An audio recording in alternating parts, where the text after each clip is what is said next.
الرجیم بسم اللہ الرحمن الرحیم۔ آج کا پہلا سوال ہے، موجودہ زمانے میں جہاں اور بیماریوں میں اضافہ ہوا ہے، بچوں میں دماغی مسائل مثلاً آٹزم زیادہ ہونے کی بنیادی وجہ پر روشنی ڈال دیں کہ ایسی کیا تدابیر اختیار کی جائیں کہ بچے ان مسائل کے متحمل نہ ہوں۔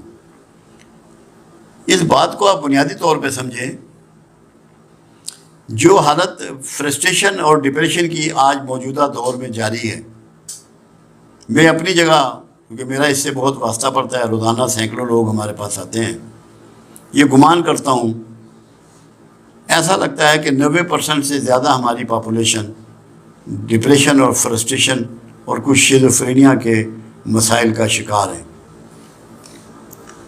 کچھ بیماریاں خون میں ہوتی ہیں، کچھ نفسیاتی ہوتی ہیں۔ ان نفسیاتی بیماریوں کے ساتھ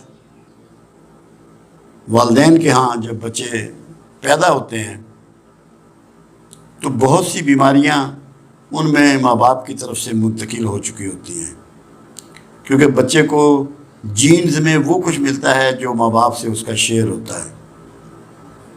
جب تک کہ ماں باپ اللہ پہ بھروسہ کرتے ہوئے، توکل کرتے ہوئے، اللہ پہ یقین میں اضافہ کرتے ہوئے، قرآن حکیم سے اور اللہ کے رسول سے جڑتے ہوئے اور معافی طلب کرتے ہوئے مطمئن اور متوکل زندگی، بھروسے والی زندگی نہیں جینا شروع کریں گے تو بچوں میں اس طرح کی بیماریاں جنم لیتی رہیں گی۔ اس کے لیے، نیک اولاد کے لیے اللہ کے رسول صلی اللہ علیہ وسلم نے دعائیں تعلیم فرمائی ہیں، تمام پیغمبروں نے دعائیں تعلیم فرمائی ہیں، جن میں والدین کے لیے بھی ہیں اور اولاد کے لیے، ذریت کے لیے بھی ہیں اور والدیہ بھی ہے، والدین کے لیے بھی دعائیں موجود ہیں۔ جو لوگ دعائیں جاری رکھتے ہیں ان کے انشاءاللہ بچے اگر بیمار ہو بھی گئے ہوں گے تو صحت مند ہو جائیں گے، ورنہ کم از کم بیمار ہی پیدا نہیں ہوں گے۔ اللہ پہ بھروسے میں اضافہ کریں، ذکر کی برکت گھروں میں جاری رکھیں، صدقات لازمی دیں، کچھ نہ کچھ اللہ کی راہ میں خرچ کریں، کیونکہ اللہ قرآن حکیم میں واضح کرتا ہے انفاق فی سبیل اللہ کو، کہ خوشحالی اور تنگی دونوں میں تو نے انفاق سے کام لینا ہے، صدقہ و خیرات کو تو نے جاری رکھنا ہے۔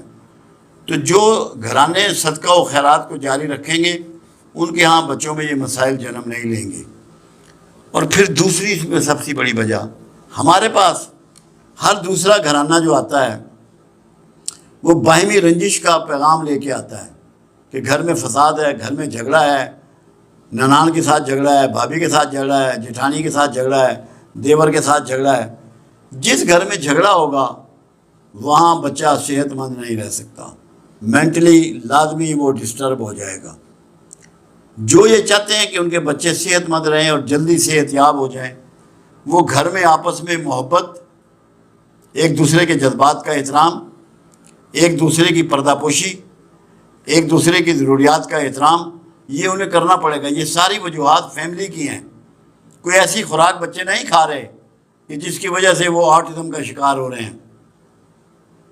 یہ ایک نفسیاتی بیماری بھی ہے اور تھوڑی سی فزیکل بھی ہے۔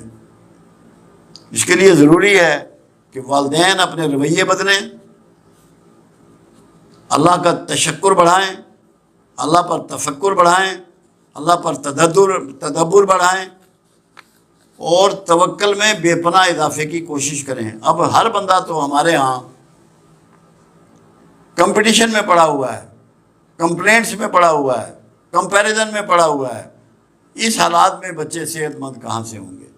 اپنے رویے بدلیں۔ مجھے ایک مرتبہ پنڈی میں لیکچر دے رہا تھا تو ایک خاتون نے سوال کیا کہ میرا بچہ جو ہے نا وہ خرچہ بہت مانگتا ہے، پیسے بڑے خرچ کرتا ہے۔ میں نے کہا بی بی تو اپنی شاپنگ کو ذہن میں رکھنا، اس کو شارٹ کر دے، تیرا بچہ بھی ٹھیک ہو جائے گا۔ ابھی بھی آج بھی ایک عورت کو میں یہ سمجھا رہا تھا، وہ کہتی ہے میرا بچہ فرما بردار نہیں ہے۔ میں نے کہا مجھے بتا تو اللہ کی کتنی فرما بردار ہے؟ جتنی تو اللہ کی فرما برداری بڑھائے گی تیری اولاد تیری اتنی فرما بردار ہو جائے گی۔ ہم اللہ کی فرما برداری کرنے کے لیے تیار نہیں ہیں، اہل عمل کی فرما برداری کرنے کے لیے تیار نہیں ہیں، رسول اللہ کی فرما برداری کرنے کے لیے تیار نہیں ہیں۔ کہتے سب ہے کہ ہم عاشق رسول ہیں، ماں باپ کی فرما برداری کرنے کے لیے تیار نہیں ہیں۔ جب تک ہم اپنی فرما برداریوں میں اضافہ نہیں کریں گے ہمارے اولاد کے مسائل ہمیں دیکھنے پڑیں گے۔ اور حلال کھانا شروع کریں۔ جو بندہ حرام کھاتا ہے اس کو بددعائیں ملتی ہیں، اس کے بچوں میں بیماریاں آتی ہیں۔ ایک کسائی تھا، بڑے گوشت کا کسائی، ابھی وہ فوت ہو چکا ہے، میرے پاس اپنے 4 سال کے بچے کو لے کے آیا، کہنے لگا اسے شدید شوگر ہو گئی ہے۔ میں نے کہا تو لفافہ لگاتا ہے بوڑھے کمزور آنکھوں والے گاہکوں کو؟ کہتا ہے جی بابا جی لگاتا ہوں، یعنی کہ چھیچڑے زیادہ دینے، گوشت کم دینا۔ میں نے کہا جب وہ گھر جاتے ہیں نا تو جا کے کہتے ہیں تیرا بیڑا غرق ہو، یہ ان کی بددعائیں ہیں جس نے اسے شوگر کیا ہے۔ دیانتداری سے سودا بیچنا شروع کر، تیرا بچہ صحت مند ہو جائے گا، کسی دوائی کی ضرورت نہیں پڑے گی۔ پھر اللہ نے اس کے بچے کو صحت دی، اس نے اللہ سے، جسے توبۃ النصوح کہتے ہیں، اس نے وہ توبہ کی۔ تو لوگوں کے لیے گائیڈنس یہ ہے کہ وہ اللہ سے توبہ کریں، کسی کے ساتھ زیادتی مت کریں، کسی کا مال نہ کھائیں، قبضہ نہ کریں، ہیرا پھیری نہ کریں، غیبت نہ کریں، یہ بد اخلاقی کے کام چھوڑیں، اللہ آپ کے بچوں میں صحت پھیلا دے گا۔